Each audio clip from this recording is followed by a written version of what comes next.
Hey guys, second mini vlog. So अहिले पनि पानी परिरहेको छ।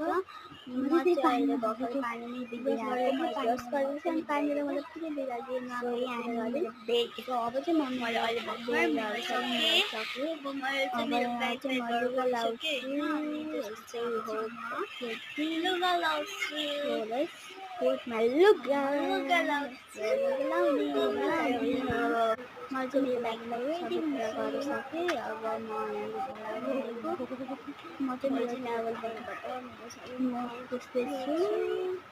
लुगा खोज्नु पर्यो। मेरो टाइबेर देखियो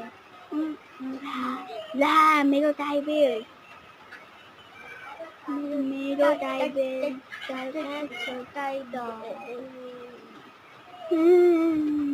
So guys, third vlog में मिल्नु होला. Bye bye.